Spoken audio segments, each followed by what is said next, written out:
Pronto, gente, de volta com mais uma aula de Direito Constitucional para você, continuando a trabalhar o controle de constitucionalidade. Esta já é a nossa terceira aula em que estamos trabalhando o tema, controle de constitucionalidade. Terminamos a última aula agora há pouquinho, passando para você, assim, de forma introdutória, que o controle de constitucionalidade repressivo pode ser difuso e pode ser concentrado. Pode ocorrer de modo difuso, pode ocorrer de modo concentrado. Controle de constitucionalidade, o repressivo, aquele cuja competência típica para exercê-lo é do Poder Judiciário. E o Poder Judiciário pode exercer esse controle de constitucionalidade tanto no modo difuso como também no modo concentrado. O que seria controle de constitucionalidade difuso? O que seria controle de constitucionalidade concentrado?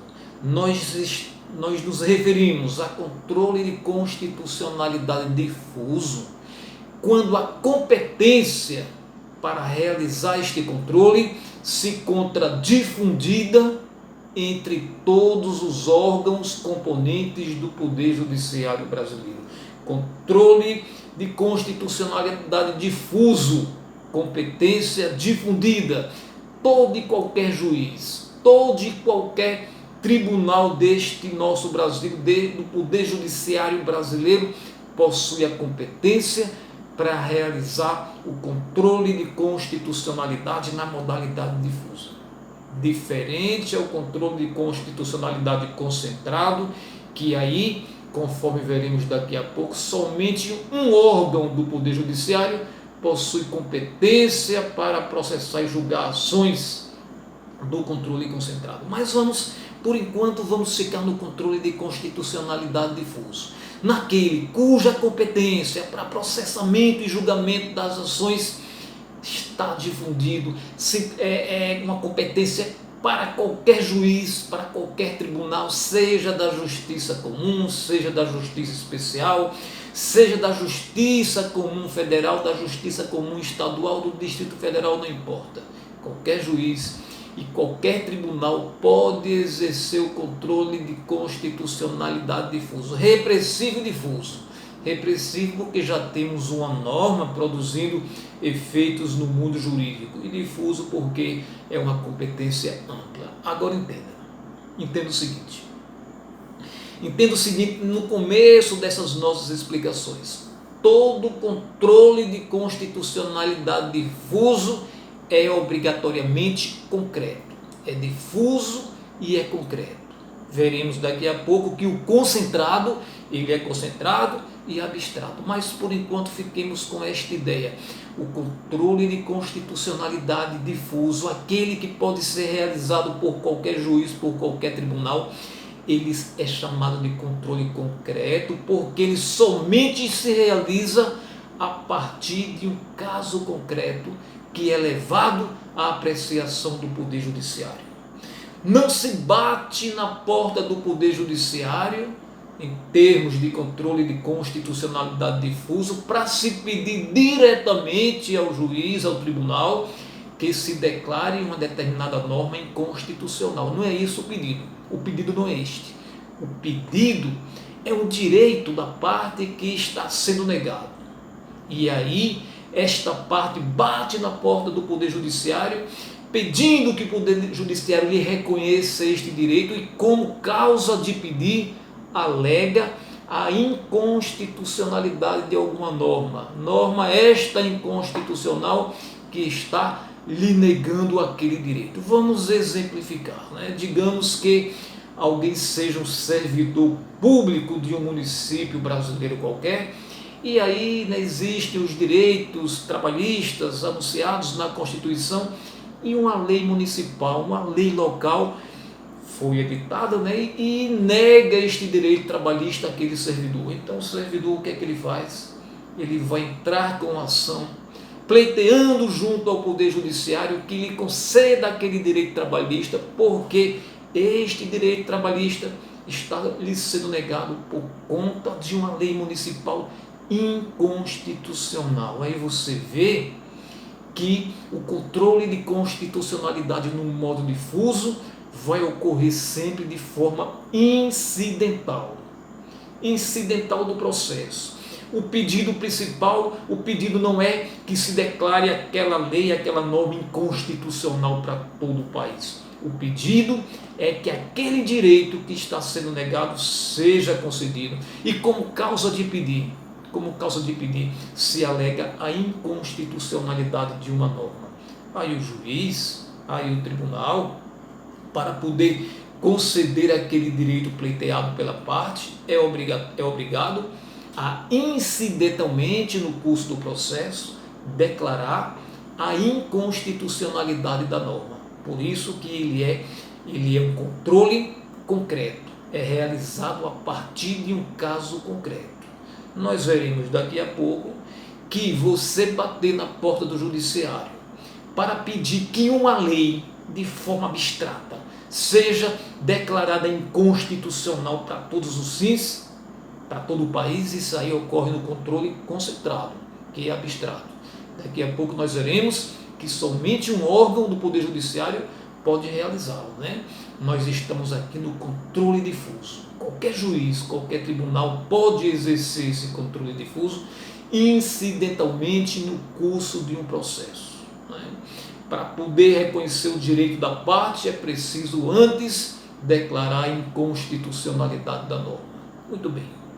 Então, em termos de controle de constitucionalidade difuso, já vimos que ele é concreto, a partir de um caso concreto que se realiza esse controle. E também já vimos que a competência é bem ampla. A competência para processar e julgar é de qualquer órgão do Poder Judiciário. É de qualquer juiz, é de qualquer tribunal, é de qualquer justiça, comum, especial, do Estado, da União, justiça comum federal, justiça comum dos estados, do Distrito Federal. A competência é bem ampla, certo? Mas, e quais são as ações, né, que podem ser ajuizadas aí no Poder Judiciário para que se reconheça, para que se exerça esse controle de constitucionalidade difuso? Qualquer ação. Assim como qualquer juiz, qualquer tribunal, também qualquer ação é apta, qualquer ação é cabível para exercício do controle de constitucionalidade difuso. As ações ordinárias da justiça comum, ações trabalhistas, ações eleitorais, qualquer ação é possível de ser ajuizada e incidentalmente ser declarada inconstitucionalidade de uma norma, no controle de constitucionalidade difuso. Então já vimos por que o controle difuso é concreto, já vimos qual é a competência para o exercício do controle de constitucionalidade difuso, já vimos que qualquer ação é possível se manejar, se ajuizar qualquer ação para este fim, e agora nós vamos ver quais são os efeitos de uma decisão proferida em sede de controle de constitucionalidade difuso. Alguém acionou o Poder Judiciário, alguém ajuizou uma ação, né, em defesa de uma causa própria, de um direito próprio, e como causa de pedir se alegou a inconstitucionalidade de uma norma. A decisão foi proferida. Incidentalmente, o magistrado reconheceu a inconstitucionalidade daquela norma e concedeu o direito à parte, né, à parte autora. E aí, quais são os efeitos? Quais são os efeitos desta decisão, né? Apesar do magistrado ter reconhecido a inconstitucionalidade da norma, mas isso só produz efeito entre as partes.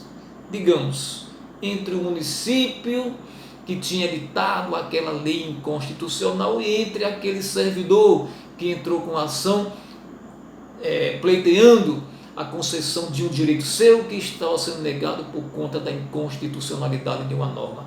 Então o efeito é interpartes, somente as partes envolvidas no processo.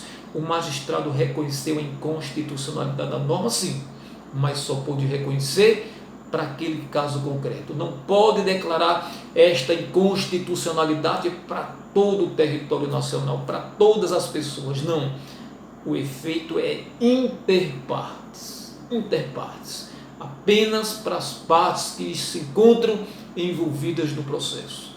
Veremos daqui a pouco que efeito erga omnes, efeito para todos, para todas as pessoas em todo o território nacional, somente é possível quando se está no controle de constitucionalidade concentrado ou abstrato. Daqui a pouco, ainda estamos no controle difuso, dizendo que o efeito é inter partes e é também, em regra, um efeito ex tunc, desde a origem. A norma é declarada inconstitucional desde o seu nascedouro, mas somente para a relação entre aquelas duas partes que figuraram no processo. Desde o seu nascimento, desde o surgimento, aquela norma é declarada inconstitucional. Por isso que o efeito é ex tunc, desde o início. Mas somente válido para quem? Para as duas partes litigantes no processo. Agora atenção, uma observação aí importante. Digamos que uma ação dessa, que corra, que seja de controle de constitucionalidade, que seja exercida através do modo difuso, o controle difuso de constitucionalidade, tenha começado lá no juiz de primeira instância e tenha subido aí através de recurso para a instância seguinte, para a segunda instância, e tenha batido nas portas do Supremo Tribunal Federal. Digamos que tenha chegado ao Supremo Tribunal Federal através de um recurso extraordinário. Aí, quando o Supremo Tribunal Federal julga este controle de constitucionalidade difuso, quando ele julga, considera aquela norma inconstitucional, se esta decisão de declarar a norma inconstitucional lá no Supremo ocorrer pelo voto de pelo menos 2/3 dos seus membros, aí o que é que acontece? O Supremo Tribunal Federal poderá modular os efeitos da decisão. Você lembra que, em regra, o efeito ex tunc é desde a origem? Sim. Mas por 2/3 dos votos dos ministros, integrantes do Supremo Tribunal Federal, quando está exercendo esse controle de constitucionalidade difuso, por 2/3 dos votos dos membros, pode-se modular os efeitos daquela decisão de controle de constitucionalidade proferida no controle difuso. Por 2/3 ele pode modular. Ele pode dizer o seguinte: tudo bem que a norma é inconstitucional desde o seu nascimento, mas por questão de segurança jurídica, para evitar aí um prejuízo social enorme, esta decisão somente vai valer daqui para frente, ex nunc. Ou até ele pode fixar uma data no futuro ou uma data no passado, depois da edição da norma, para que os efeitos passem a valer. Modulação dos efeitos, que é reconhecido, que é determinado pelo Supremo Tribunal Federal no controle de constitucionalidade difuso. Mas para isso ele precisa do voto de 2/3 dos seus ministros, certo? Nós vimos agora quanto aos efeitos do controle de constitucionalidade difuso, vimos que é interpartes, somente as partes envolvidas, não é para todos, não é erga omnes. Vimos que em regra, o efeito é ex tunc, os efeitos serão produzidos desde a origem, desde o momento que a norma foi editada, com esta possibilidade de modulação dos efeitos, ex nunc, da decisão para frente, ou até de um outro momento, possibilidade de modulação dos efeitos somente pelo Supremo Tribunal Federal e quando autorizado por 2/3 dos seus membros. Muito bem, nós vamos continuar ainda os nossos estudos sobre este controle de constitucionalidade difuso. Nós já vimos porque ele é concreto, já vimos a competência, já vimos os legitimados ativos, né? Qualquer pessoa é legitimada para entrar com ação no controle de constitucionalidade difuso, já vimos que qualquer ação é possível de ser manejada e vimos os efeitos. Efeitos inter partes, ex tunc em regra e com a possibilidade de modulação dos efeitos para ex nunc ou outra data aí, somente pelo STF, quando autorizado por 2/3 dos seus ministros. Mas muito bem, uma outra informação em relação ao controle de constitucionalidade difuso. A reserva de plenário.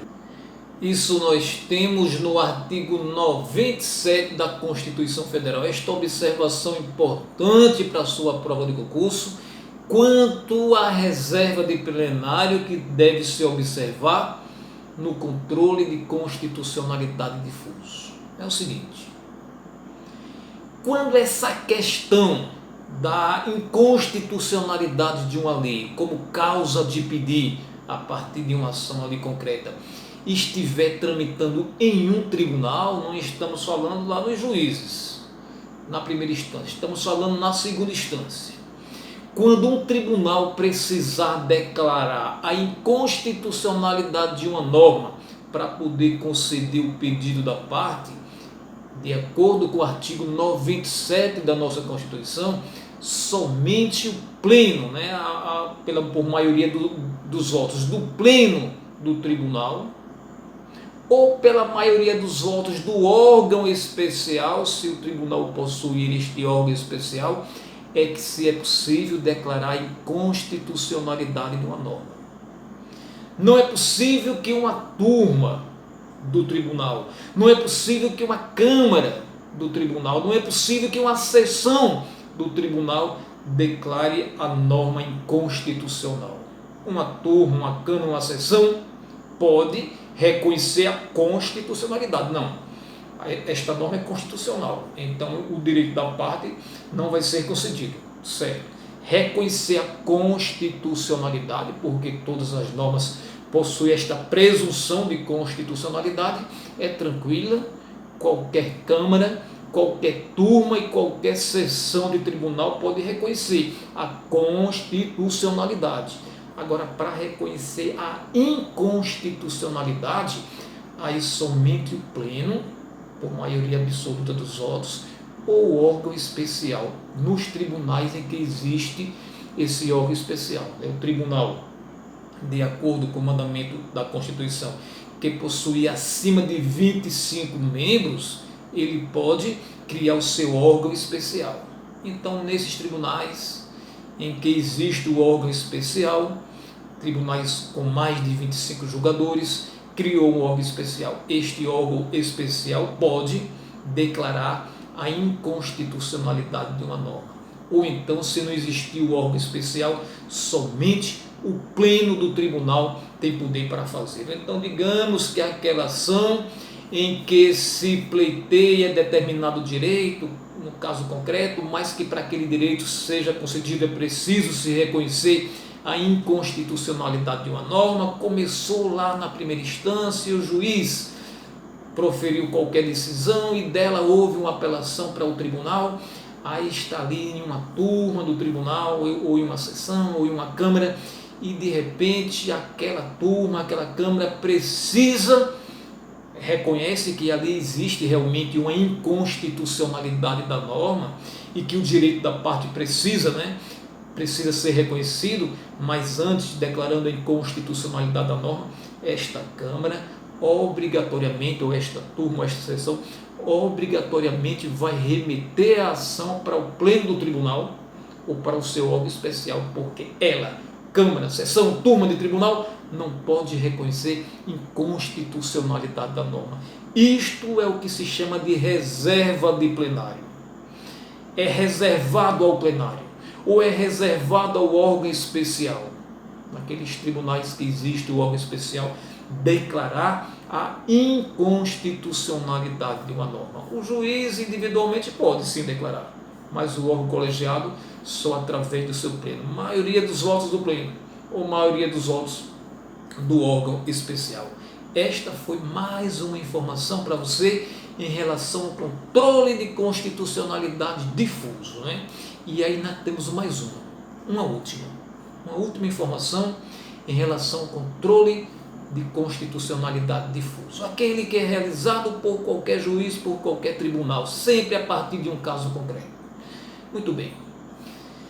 Novamente o Supremo Tribunal Federal na história. Supremo Tribunal Federal operando no controle de constitucionalidade difuso, chegou a ele, digamos que pela via recursiva, até mesmo diretamente naquela situação de fórum por prerrogativa de função, chegou no Supremo Tribunal Federal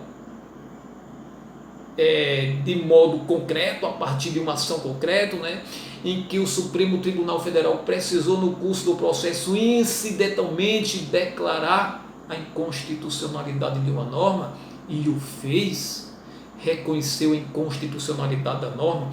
O Supremo Tribunal Federal pode remeter esta sua decisão, dizendo que a norma é inconstitucional, para o Senado Federal, para que o Senado, isso nós temos no artigo 52, inciso 10 da Constituição. O Supremo Tribunal Federal reconheceu no controle difuso a inconstitucionalidade de uma norma, aí ele julgou, decidiu assim que é inconstitucional, ele remete para o Senado Federal, para que o Senado determine a suspensão da execução da norma em todo o território nacional. Veja que numa situação dessa, o Supremo Tribunal Federal não está atuando na condição de legislativo federal, está atuando na condição de legislativo nacional, porque qualquer norma, seja uma norma federal, seja uma norma estadual, municipal, que for declarada pelo Supremo Tribunal Federal inconstitucional neste controle difuso de constitucionalidade das normas, ela terá seus efeitos, né? será suspensa a execução desta norma em todo o território nacional por decisão do Senado Federal. E aí o efeito é erga omnes. Se o Senado assim o fizer, se o Senado suspender a execução desta norma em todo o território nacional, os efeitos serão erga omnes para todos. Todos serão atingidos como se fosse uma decisão própria proferida no controle concentrado de constitucionalidade, o controle abstrato, né?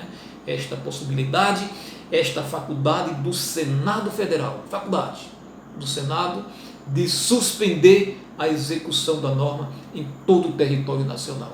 Gente, é isso que nós temos por hora sobre o controle de constitucionalidade difuso.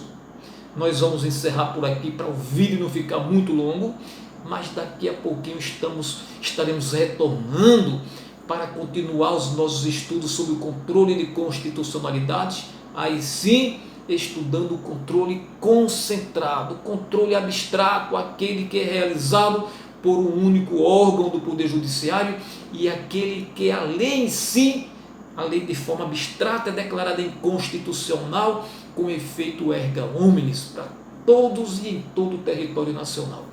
Isso é daqui a pouquinho. Controle de constitucionalidade concentrado. Aguardo você e até já.